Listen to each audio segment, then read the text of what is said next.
Students आप example 24 देखिए क्या है आपके पास। A money lender borrow money at 4% per annum and pays interest at the end of year. He lends it at the 4% per annum payable half yearly and receive interest at the end of year.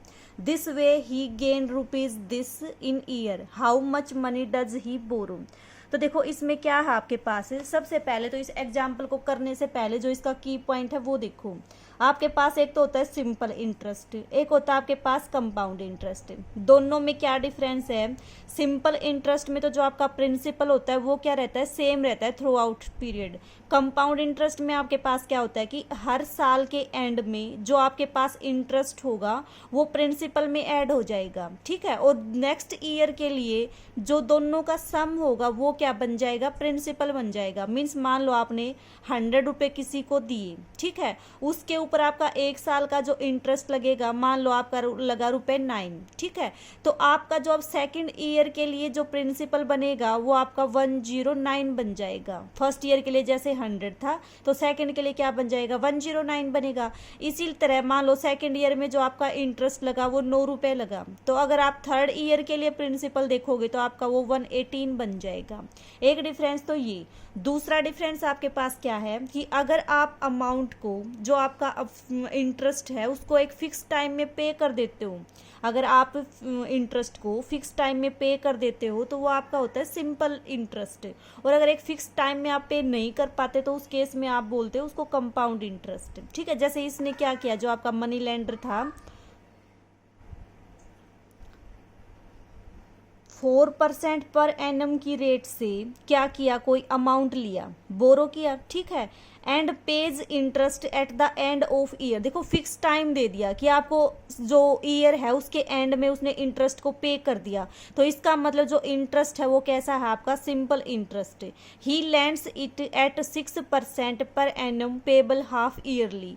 तो क्या किया उसने, देखो main क्या है, उसने कोई एक अमाउंट लिया, कोई एक सम लिया, मान लो प्रिंसिपल पी लिया, ठीक है, पी प्रिंसिपल को उसने लिया और उसने 4% पर एनम की रेट से लिया और सिंपल इंटरेस्ट पे लिया। क्यों, क्योंकि आपका eight the end of year पे उसने उसको पे कर दिया, तो आपका जो इंटरेस्ट लगेगा वो क्या होगा आपके पास, सिंपल इंटरेस्ट। सेम अमाउंट उसने लेके फिर क्या किया, किसी दूसरे को दे दिया। दूसरे को कैसे दिया उसने, कंपाउंड इंटरेस्ट की उस रेट से दिया। क्या बोल रहा है देखो, ही लैंड्स इट एट 6% पर annum payable half yearly. Half yearly, quarterly, ये इस किस में होता है आपके पास, कंपाउंड इंटरेस्ट में। तो उसने कोई अमाउंट लिया तो सिंपल इंटरेस्ट से और किसी दूसरे बंदे को दे दिया, लेके कैसे दिया, कंपाउंड इंटरेस्ट के ऊपर दे दिया। तो इस तरह से उसने क्या किया, जो उसको गेन हुआ वो कितना हुआ, 104.5 रुपीज़ का गेन हुआ उसको, ठीक है। तो आपको ये बताना है कि उसने कितना अमाउंट बोरो किया था, कि उसने कितना अमाउंट लिया था, कितना सम उसने लिया था, कि उसने लेके सिंपल इंटरेस्ट पे तो लिया, कंपाउंड इंटरेस्ट पे उसको किसी और को दे दिया और इस तरह से उसको इतने रुपए मिले, ठीक है। तो देखो क्या दे रखा है, आपने मान लिया कि जो भी अमाउंट आपने लिया प्रिंसिपल वो मान लिया आपने 100 रुपये लिए, ठीक है। रेट कितनी है आपके पास, 4%। टाइम कितना है आपके पास, 1 ईयर, ठीक है। तो सिंपल इंटरेस्ट कितना आ जाएगा इसके ऊपर, 100 into 4 into 1/100, this is equal to 4, ठीक है। आपके पास ये क्या आ गया, आपका सिंपल इंटरेस्ट आ गया। अब देखो फिर उसने क्या किया, 6% की रेट से हाफ ईयरली किसी और को दे दिया, लैंड्स मतलब किसी और को दे दिया। तो अब इसका हम क्या निकालेंगे, अमाउंट निकालेंगे। अमाउंट का फॉर्मूला क्या होता है, principal into 1 plus rate by 100 power time. Principal कितना है आपके पास, 100, 1 प्लस रेट कितनी है आपके पास, देखो रेट आपके पास 6% है लेकिन हाफ ईयरली देता है, तो क्या करते हो आप, रेट को 2 से डिवाइड कर दोगे, यानी कि 3% आपके पास रेट आ गई। टाइम कितना है, 1 ईयर, टाइम को क्या करते हो, 2 से मल्टीप्लाई करते हो, हाफ ईयरली दे रखा हो तो टाइम कितना आ जाएगा आपके पास, 2। तो कितना आया देखो, रेट आपके पास 3/100, टाइम कितना है आपके पास 2, तो अमाउंट कितना आ गया आपके पास, 106.09, ठीक है।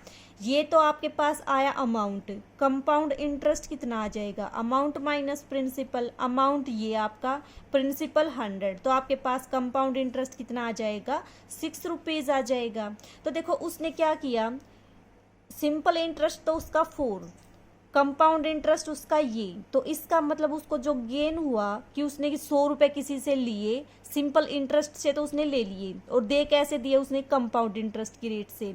तो क्या होगा आपके पास, दोनों में डिफरेंस कितना आया, 6, तो 4 तो उसको पे करने पड़ेंगे और 6 उसको लेने पड़ेंगे, तो गेन कितना हुआ आपके पास 2 रुपीज़ का।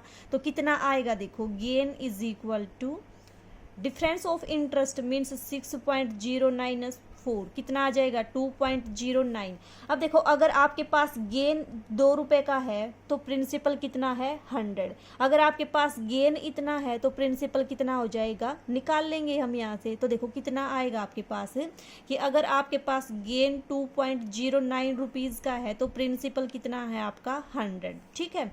गेन 1 रुपीज़ का है तो प्रिंसिपल कितना आ जाएगा, इसको डिवाइड कर दोगे। और अगर आपके पास गेन 104.5 का है तो प्रिंसिपल कितना आ जाएगा, इसको मल्टीप्लाई कर दो 104.5 से, तो ये कितना आ जाएगा आपके पास 5000 रुपीज़ आ गए। ये आपके पास वो पैसे आ गए जो उसने क्या किए, 4% की रेट से तो लिए और 6% की रेट से क्या किया, दे दिए किसी को। और हाफ ईयरली है तो इसका मतलब कंपाउंड इंटरेस्ट लगेगा। और इसमें क्या है आपके पास एक फिक्स टाइम मीन्स आपका 1 साल के एंड में वो उसको पे कर देता है। तो ये क्या कैसा है आपके पास, कैसा इंटरेस्ट लगेगा, सिंपल इंटरेस्ट लगेगा इसके ऊपर, ठीक है।